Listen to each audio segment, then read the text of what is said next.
This week, we read the fifth book. We start the fifth book of the 5 books of Moses. We read the book called Devarim, Deuteronomy. It's known as the Mishnah Torah, and it's also known as the Book of the Upright. So we read, Moses is telling, it's a book written by Moses. It's Moses teaching the people what it is that they need to know as they're going into the land of Israel. Here's what you need to remember. Here are the tools that you need to live the upright life, to be the people that you need to be to bring about the next phase of existence for the Jewish people.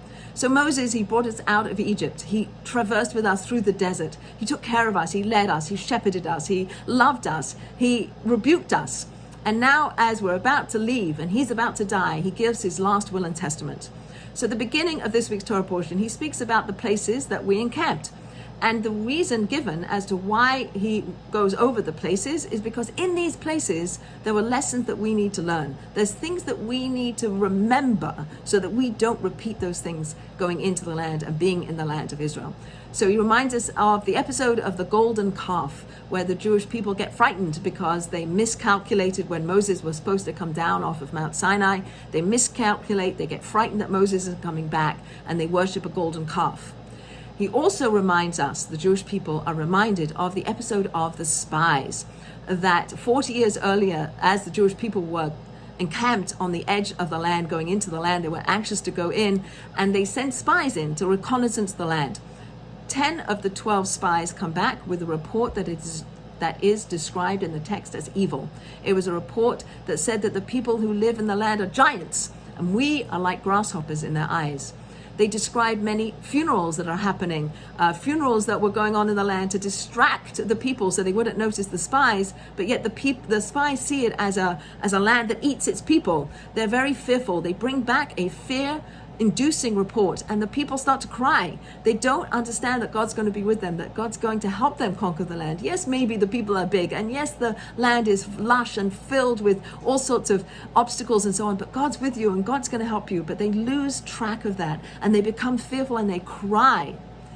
And as a result, that night of crying, when the people cried because of the report of the spies, that night was the 9th day of the Jewish month of Av. And that 9th day of Av has become throughout Jewish history a day of calamities, of destruction, of heartache for the Jewish people. The 2 temples in Jerusalem were destroyed on Tisha B'Av, on the 9th day of Av. The Spanish Inquisition began on the 9th day of Av. There are many episodes in Jewish history looking back that happened on the 9th day of Av. So it's a very important day in our Jewish calendar, and one which we take very seriously, and we understand that there's lessons that we have to learn. So when the spies came back and they gave this report and the people were fearful and they cried, I'd like to just think a little bit about what tears are and what crying does. So take us back to the beginning of creation, to the very, very beginning of creation when God created the world. He divided the upper waters from the lower waters. One of the first things that God does when he creates the world is separate the waters. And the Medrash teaches us, the story tells us that the lower waters were so sad, they were distraught because they were disconnected from God. They were separated from God. They had to exist down in this world, and they apparently cried. There's a crying that comes from disconnection. We also learned that when the temples were destroyed, that God cries. And there's a story that says that an angel Metrodon goes to God and says, "Let me cry for you." And God says, "No, I need to cry." And he goes into an inner chamber, whatever that means, and he cries. That there's a crying that comes from disconnection. And I would suggest there's another story that when Abraham brings Isaac up, the binding of Isaac's story, where Isaac is on the altar, that the heavens open and the angels in the heavens are crying, and their tears fall down and they land in Isaac's eyes, which accounts for his difficulty in seeing, as one of the stories given. But this idea of crying, and that we cry when we lose people, when people die, or we lose relationships with people. We cry from disconnection. We don't have the connection we want. We don't have the unity that we want. We're crying when our dreams are foiled, when the things that we expected to happen or we wanted to happen or we dreamed about happening don't happen. We cry, and the tears that we shed are very valuable. There's an understanding, a saying I read somewhere that says that tears are like soap. So soap cleanses, and our tears cleanse. Our tears rejuvenate, our tears wash, they cleanse, they refresh, they somehow help to heal us. There's something about the expression through tears that is healing. Dr. Edith Eva Eger, who was a survivor in the Holocaust, says that the antidote to depression is expression. And I'd like to suggest that tears are one way of expressing our inner life. Another saying that's helpful is that tears are our soul sweating, that they get to the depth of who we are, that when we get down that deep, and the tears that come out, the tears that overflow, are an expression of our inner lives.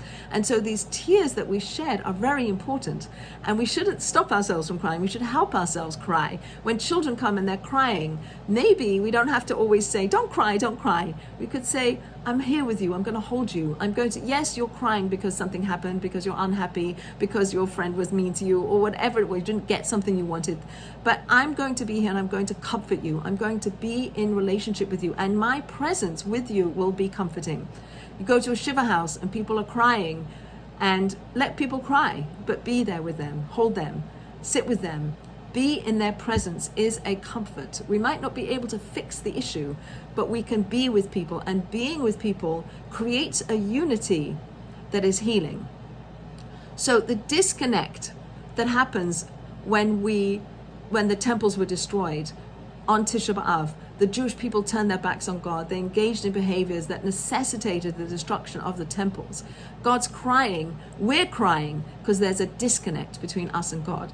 So it's hard for us to imagine a world with a temple in it because we didn't experience it. But we can experience disconnect. We can understand what it's like to be separated from the people we love, from the dreams that we had, from the friends that we no longer in relationship with, that we feel sorrow and we feel sad and we feel disconnected. And what this coming Shabbos is, it's a Shabbos Chazon, it's a Shabbos of dreams. What's the dream?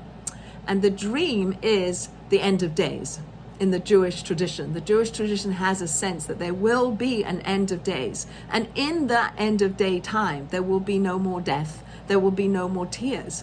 There'll be unity. There'll be connection. There'll be a sense of, when we say Shema Yisrael, Hashem Elokeinu Hashem Echad, that hear up everybody, Israel, that God is one. God is one. It means we're all one. We're all part of that oneness. And at the end of days, when there's no more wars and there's no more death and there's no more tears, we'll experience that oneness. That's the dream that we're dreaming for. We're dreaming for that oneness where we understand that we're one with ourselves, we're one with each other, and we're one with God. That's the oneness that we're dreaming about, that we're aspiring to. So Moses, as he's giving his last will and testament, as he's saying goodbye to the Jewish people, he's going to stay in the desert. He's not going to travel with them into the promised land, into the land where the next phase of the Jewish people's existence is going to be. And as he's saying goodbye, he's saying, here's the lessons you need to learn. And one of those major lessons is God is always with us. God is with us. God is present. God is here to help us. And let's remember that when we feel alone, when we feel sad, when we feel disconnected, that the antidote to that is to remembering that God's always with us, and to reach out to other people, to reach out to find the comfort that we can find in the presence of other people, and to be that presence for other people, to connect, to bring about unity, that each one of us can be a brick in the building of this desired end goal, which is that of unity, where there will be no more death, no more tears, no more wars, and there will be harmony and oneness. And that's the goal that we're all heading to. And as we enter into this end of the 9 days, we come to the 9th day of Av, and we read in the Torah portion about the episode of the spies, about the tears, and about how God relishes our tears and stores our tears, and that God himself cries, and we cry, and the angels cry, and the waters are crying, that there's a crying because of the disconnection. And the goal is to bring about unity and to bring about connection. So when we experience sadness ourselves, or we experience sadness and tears and grief in other people, that merely our presence is not mere, it's huge. And to be connected and united with each other is one step along in achieving the desired goal.